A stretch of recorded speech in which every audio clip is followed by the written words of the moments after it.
6일 지방선거를 앞두고 저희 KBC 광주방송은 광역단체장 후보들을 모시는 자리를 마련했습니다. 오늘은 민점기 진보당 전남지사 후보님을 모셨습니다. 후보님 안녕하십니까? 안녕하십니까? 네. 먼저 시청자들에게 인사 부탁드리겠습니다. 예, 시청자 여러분 안녕하세요. 도민의 땀이 빛나도록 평등 생태 전남 건설을 향해 뚜벅뚜벅 직립 보행 중인 진보당 도지사 후보 민점기입니다. 반갑습니다. 네. 일단은 저 후보로 출마를 하셨으니까 이제 출마의 비율을 좀 들어볼까요? 예, 이런 노래말이 있습니다. 울려대서 사이렌, 텅 빈 거리엔 도망치다 흘린 칼자루와 피가 흥건해. 그래 우린 살아나서 지옥, 수도 없이 맛본 지옥. 엄마, 내가 돈 못 벌면 파호적, 차라리 죽는 게 나으니 얼른 가난을 졸업하고 말 거야. 22살 힙합 그룹 호미들이 부른 사이렌이라는 노래의 노랫말입니다. 요즘 청년들이 묻고 있죠. 기회는 진짜로 평등합니까? 이번 생에 희망은 있습니까? 하고요. 그런 청년들의 질문에 대답하고 싶었습니다.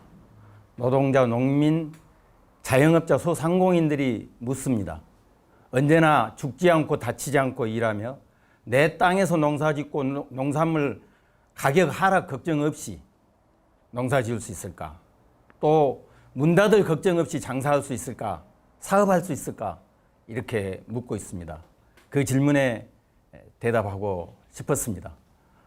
나라를 온통 투기공화국으로 만들어버린 보수 양당의 적폐정치, 농촌을 사라질 위기에 처하도록 만든 민주당의 독점 도정으로는 이 질문에 답할 수 없습니다. 진보당이, 저 민점기가 이 질문에 대답해 보고자 합니다. 네, 알겠습니다. 현재 그 저 지지 유세 활동은 어떻게 지금 하고 계세요? 예, 우선 시군을 작년 가을에 쭉 한 바퀴 돌았고요. 다시 지금 두 번째 시군을 돌면서 지지자들도 만나고 또 노동자, 농민 또 여러 분들을 만나고 있습니다. 언론인들도 만나고요. 예. 만나면은 저 민심을 가장 먼저 이제 체감하게 될 텐데 현장에서 느끼는 민심은 어떻습니까? 너무 고단하다. 그래서 피로도가 굉장히 높고요. 이것은 비단 코로나 상황만이 아니라 실제로 농민들이 또 어민들이 이대로는 못 살겠다. 이건 이렇게 팍팍해서 어떻게 살 수 있느냐. 또 전남이 이대로 지속이 가능하느냐. 전남 자체가 이런 말씀들을 많이 하고 계세요. 큰 변화를 지금 원하고 있다. 이렇게 좀 감지하고 있습니다. 그것은 후보님께서 말씀하셨던 민주당 독재가 나온 폐해로 지금 보이는가요? 그렇죠. 이제 고인물은 썩은다고 하죠. 예. 견제받지 않는 권력은 독재로 흐르기 쉽다고 하고요.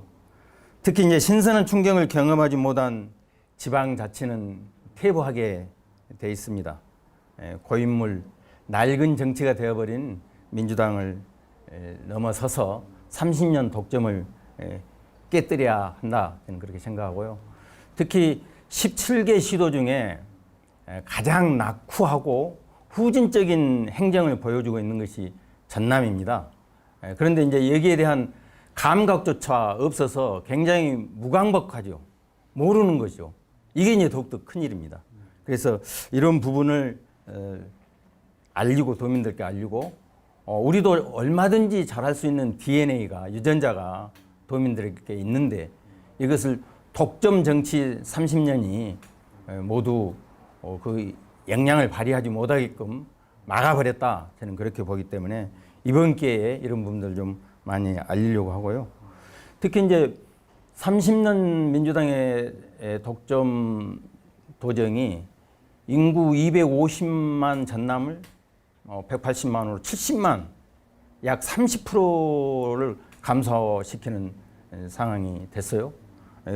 그래서 전남을 한마디로 망치는 도정을 민주당 독점이 30년 동안 벌여왔다는 것이고, 두 번째로는 무책임하다. 10년 전에 F1 영암 자동차 경주장을 경남에서는 이거 망한다, 안 해야 된다 하는데 그걸 경남에서 버린 것을 가져와서 몇 년 동안 하면서 1조 원 가까이 총 빚을 지고 적자를 냈는데도 아무도 책임지는 사람이 없는 그런 상황이고요. 세 번째로는 불통 정치다, 불통 도정이다 이렇게 얘기합니다. 이제 나주 혁신도시의 부영주택이 아파트 5,300세대를 짓겠다고 신청을 했는데 그 땅을 5단계를 뛰어넘는 이렇게 특혜가 주어지는 그런 그 용도 변경을 했어요. 그런데 이 과정에서 도지사와 나주시장과 부영주택 회장이 3자 간에 그 협약서를 씁니다. 그 협약서를 공개해 달라고 여러 차례 시민사회단체가 요구했는데 아직도 공개를 안 하고 얼마 전에 법원에서 공개해야 한다고 강주법원에서 판결이 났는데도 공개를 하지 않아요. 이렇게 불통정치다. 또 한 가지는 이제 강양제철에서 몇 년 전에 고로에서 오염물질을 배출하는 그 브리더가 있는데 브리더를 통해서 오염물질이 많이 배출됐습니다. 그래서 충남의 현대제철, 강양의 강양제철 모두 다 10일 정지를 먹고 1년 안에 이걸 모두 그 저감 장치를 해라 했는데 충남은 10일 정지를 그대로 유지하면서 1년 안에 실제로 1조 원 가량의 돈을 들여서 거의 100%에 가깝게 97% 정도의 오염물질 저감 장치를 했어요. 그런데 강양제철은 20% 정도 하고 아직까지 하지 않고 있습니다. 왜냐하면 그 10일 정지를 취소해서 철회하고 풀어줬기 때문에 그런 것이죠. 그래서 이 과정을 시민사회단체가 공개해달라 정보 공개를 요청했는데도 전남도가 내놓지를 않아요. 이래서 한마디로 불통 도정이다 이렇게 저는 얘기하고 있습니다. 다시 한번 말씀드리자면 전남의 농촌을 사라질 위기에 처한 전남을 망친 도정, 또 무책임 도정, 불통 도정을 일삼고 있다. 그래서 이 민주당 독점 더 이상 안 된다. 이렇게 말씀드리고 싶습니다. 민주당 비판하면서 이제 진보당 민정기 후보님이 대안이다 이렇게 주장을 하고 계시는데요. 그렇죠. 일단은 그 민정기 후보님이 어떤 길을 살아왔는지 되게 궁금해요. 간략하게 좀 말씀해 주실 수 있나요? 저는 소년 시절에는 소년 농부로 살았습니다. 청소년 시기에는 빵을 배달하는 배달 노동자 생활을 몇 년 했었고요. 또 공무원이 되어서는 공직사회 계획을 위해서 해고를 무릅쓰고 전자 견적 입찰제를 도입하고 또 명절 이런 때 또 인허가 부서에게서 함께 공무원 노동자도 함께 선물 안 주고 안 받기 또 인허가 관련 민원인들과는 식사 자리를 아예 안 하기 이런 공직사회 개혁 운동에 앞장섰고요. 해고 이후에 이제 제 활동의 폭이 좀 넓어졌죠. 노동운동, 진보운동 이런 활동들을 꾸준히 해왔고 특히 강주 전남 진보연대 상임대표를 할 때는 5.18 민중항쟁의 주요 사적지인 옛 전남도청 별관을 문화의 전당을 지으면서 헐어버리려고 했거든요. 분수대 오른쪽인데 그걸 지키는 옛 도청을 지키는 일에 앞장섰던 보람을 가지고 있습니다. 네. 보통 어려운 어린 시절을 보내면 이제 부귀 영화를 쫓기 마련인데 사회 변화를 위해서 또 이렇게 헌신을 하신단 말이에요. 네. 어떤 계기가 있나요, 그 부분에서? 저는 이제 그 어른들께서 어린 시절에 말씀하실 때 콩새알 얘기를 자주 하셨어요. 콩을 심을 때 한 자리에 새알을 심는다. 하나는 하늘을 나는 새가 먹고 하나는 한 알은 땅에 있는 벌레들이 먹고 한 알을 잘 키워서 우리 사람들이 가져온다. 그러니까 땅과 하늘, 우주의 조화를 얘기하기도 했지만 이것은 더불어 살아가는 이웃들과 함께 오손도손 정을 나누고 또 한꺼번에 다 몽땅 가져가는 것이 아니라 소유하는 것이 아니라 이 소유 자체도 더불어 살아가는 함께 나눠가는 이 정신을 굉장히 감명 깊게 들었었고 함께 살아가야 한다. 내가 조금 덜 가지더라도 또 함께 베풀며 살아가는 것이 이게 사람의 도리이고 우리 사회가 지속적으로 발전할 수 있는 원동력이다. 이런 걸 어린 시부터 가지게 됐고요. 조금 커서는 이제 제가 고향이 강진인데 다산 정약용 선생의 목민심서, 그리고 영랑 김인식 선생의 우리 향토색 짙은 그 시어, 이런 걸 통해서 향토 사랑의 마음을 가지게 됐습니다. 이제 후보님이 출마를 결심하시면서 내놓은 공약, 이제 5대 공약으로 요약할 수가 있는데요. 네. 5대 공약이 뭔지 간략하게 좀 말씀해 주시겠습니까? 우선은 이제 농업이 가장 농업 문제가 급해서 농업 대혁명, 또 노동 중심의 도정, 청년이 머무는 전남, 기후 위기의 기후 에너지 부지사제 도입, 그리고 이제 불평등의 가장 큰 주범이죠. 부동산 불평등을 타파하는 부동산 개혁, 이렇게 5가지를 내놓고 있습니다. 요 5가지 이제 공약 중에서 눈에 띄는 2가지를 제가 여쭤볼게요. 예, 예. 첫 번째가 청년이 머무는 전남. 이거 지금 어떤 내용인가요? 예, 지금 청년들을 몇 차례 만나서 토론도 하고 의견을 많이 나눴는데 소득과 적정 소득이 보장되는 일자리 있으면 전남에 살고 싶다라는 청년들이 꽤 많았고요. 또 한 가지는 이제 청년들이 함께 또래들과 청년 문화를 즐길 수 있는 문화적인 그 문화복지 이런 거에 갖춰주면 얼마든지 전남에 머물러서 살고도 싶고 또 외지에 있는 청년들을 데려올 수도 있다. 이렇게들 얘기를 해요.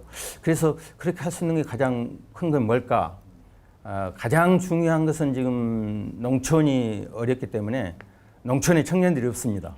없어서 청년 농민 10만 명을 10년 동안 10만 명을 육성하는 것이 가장 필요하겠다. 이런 계획을 가지고 있고요. 나중에 이제 지역 소멸 관련해서 좀 더 자세히 말씀드릴 수 있겠다 싶고요. 그리고 이제 무엇보다도 청년들이 본인들이 기획을 하고 어떤 시혜를 주기보다는 본인들이 기회를 모여서 이 일자리 문제든 또 문화생활 문제든 이런 부분들을 기획하고 정책을 내놓고 그걸 실행해 보고 다소 시행착오가 있더라도 이런 걸 굉장히 선호하는 것 같아서 청년위원회 만들고 청년들도 그 팀을 이뤄서 정책들을 아예 좀 엉뚱한 발상이 나오더라도 해야 한다. 얼마든지 해야 한다. 만들 수 있겠다. 이런 생각을 하고 있고요. 이제 공공부문에서 청년 일자리, 좋은 일자리 많이 만들어져야 한다고 생각합니다. 도와 시군에서부터 또 공공기관에서부터 그렇게 해야 되고요. 청년들이 또 취업을 준비하는 과정에 어려움이 많습니다. 그래서 1년 동안 월 100만 원씩 취업 준비하는 청년들에게 100만 원씩 지원하는 지원금 제도를 도입하려고 합니다. 그리고 이제 사는 집 문제가 또 굉장히 중요하죠. 그래서 월 10만 원 정도 월세를 내면 살 수 있는 그런 집들을 마련해 주는 것이 필요하겠고요. 공공임대주택을 20평형의 1억짜리를 지을 수 있겠더라고요. 땅을 토지를 공공에서 대고 토지 임대부 아파트 20평형 정도는 그래서 이런 공공주택은 일정 기간 청년들의 힘을 모을 때 5년이면 5년 일정 기간 무상으로 제공해 주는 이런 계획들을 가지고 있습니다. 청년들을 불러 모으고 또 머물게 하는 예, 제도적 뒷받침을 하겠다. 이런 말씀이네요. 예. 공약 중에 또 하나 이제 눈에 띄는 게 기후에너지 부지사제 도입이에요. 왜 이런 공약을 내고 그러신지. 이제 지금 세대 특히 청년들의 이 얘기하기를 우리는 지구를 지키는 마지막 세대인 것 같다. 우리마저 이 기후 위기에서 지구를 구하지 못하면 다 함께 망하겠구나 하는 위기 의식을 굉장히 가지고 있고 실제로 이제 진보당의 청년위원회가 앞장서서 기후 위기 문제를 해결하기 위해서 뛰고 있어요. 그래서 누구보다도 기후 에너지 부지사는 청장년 중에서 해야겠다. 적어도 30대, 40대 중에서 기후 부지사를 임명하고, 특히 이제 기후, 에너지 분야 말고 기후 분야에서는 기후 본부장을, 대응 본부장을 청년으로 20대 혹은 30대 청년으로 임명해서 본격적으로 기후 위기에 대응하도록 해야겠다 하는 계획을 가지고 있습니다. 네. 그러면 이제 기후 변화에 그렇게 대응해야 된다는 것을 잘 알고 계시지 않습니까? 예. 근데 최근에 가장 논란이 되는 게 지금 태양광 설치 문제 예. 가지고 여러 가지 그 논란들이 지금 발생을 하고 있어요. 후보님 입장은 뭔가요? 이제 모든 일은 방향이 중요하거든요. 예. 방향이 오르면 속도가 조금 늦더라도 이제 탄력이 붙고 가속도가 붙으면 달릴 수 있는 건데, 방향이 틀려버리면 거꾸로 가버리면은 이건 어마어마한 문제가 생기는 거죠. 그런데 저는 방향이 잘못됐다고 봅니다. 왜냐하면 지금 태양광 풍력은 멀쩡한 농지, 어마어마한 농지가 훼손되고 있어요. 태양광 간척지 뭐 이런 농지 지금 사업 허가가 난 것만 해도 한 60여 교소의 큰 단지로 해서 2천만 평 정도가 허가가 나 있는데, 여의도 면적이 25배 정도 되는 어마어마한 면적이거든요. 그래서 농사 짓는 농지에서 산소를 배출하고 탄소를 먹는 식물들이 자라는 건데, 이거 거꾸로 가는 거죠. 산림도 마찬가지고 어장도 이제 그런 부분들이, 심각한 부분들이 아주 난개발식으로 이렇게 허가가 나고 있어서 우려를 하는 것이요. 제가 제시하는 것은 이런 겁니다. 전기는 어디서 가장 많이 쓰냐? 도시에서 쓰고 공장에서, 산업단지에서 많이 씁니다. 그러면 가장 먼저 전기, 태양광이나 이런 발전을, 신재생 에너지 발전을 해야 할 곳은 도시와 공장지대입니다. 도시의 지붕, 시설 이런 데 먼저 태양광 하고, 공장에서 하고, 하다 해도 이 도저히 부지가 부족하다 했을 때 이제 농어촌을 생각할 수 있는 것이죠. 그런데 이 거꾸로 된 것이죠. 그래서 또 하나는 우리나라 탄소를 배출하는 그 배출원이 100대 기업이 80%를 배출합니다. 그런데 지금 태양광 풍력 사업을 대부분 재벌 대기업들이 하고 있거든요. 마치 고양이에게 생선을 맡긴 격이다. 그래서 이런 부분도 공용으로 해야 한다. 국가가 나서서 직접 관장하고, 또 공기업이 물론 할 수 있겠죠. 공용으로 이 태양광 풍력 사업들이 이루어져야 한다. 그리고 분산형, 자립형으로 소규모로 이렇게 하면 훨씬 더 일자리도 많이 생기고, 지금 탄소 배출을 줄여야 하는데 거꾸로 가고 있는 지금의 태양광 풍력을 바로잡을 수 있다. 이렇게 좀 말씀드리겠습니다. 네. 후보님은 땀이 존중받는 안전한 일터 만들기, 그리고 산업 재해 예방에 이제 발벗고 나서겠다, 이제 힘주어 이렇게 강조를 하시는데요. 이 내용 좀 설명 부탁드리겠습니다. 이제 비정규직 문제, 열심히 일하면서도 내 땀의 대가가 너무 초라하고, 그래서 자존감이 없는 노동자들이 주로 이제 비정규직 노동자라고 이렇게 일컬어지죠. 그래서 공공부문에서부터 정규직으로 채용해야 한다. 이를테면 지금 돌봄 노동자들이 필수 인력으로 이렇게 분류되기 시작했습니다. 그래서 돌봄 노동자들은 돌봄 센터를 시군과 도가 만들고 직접 고용해서 적정한 임금을 보장하고 일자리가 지속적으로 갖춰지도록 해야 한다. 이런 것이고요. 이제 제가 요즘에 들어서 가슴 아프게 생각한 것은 곳곳에서 이제 산재 사고가 많이 납니다. 작년 12월에 여수산단에 2일 참사로 3명이 돌아가셨고, 또 2월 초에 여수산단에서 YNCC 참사로 4명이 돌아가셨고, 3호 중공업에서도 2차례에 걸쳐서 1명씩 또 돌아가셨고, 곳곳에서 이렇게 산재 사고가 나고 있어서 매우 안타까워 가슴이 먹먹합니다. 저는 이제 민주노총 본부장을 지내면서 2013년 대림 참사를 겪었습니다. 6명이 돌아가시고 11명이 중상을 입는 큰 사고였는데, 이 사고를 겪으면서 돈보다 생명이 중요하다.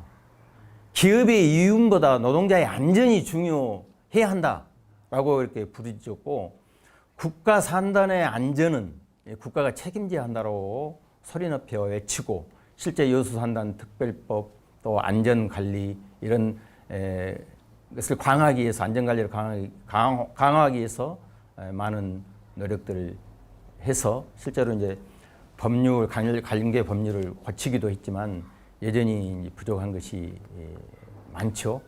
지금이라도 늦지 않았다. 산재 예방에 도지사가 발벗고 나서야 한다.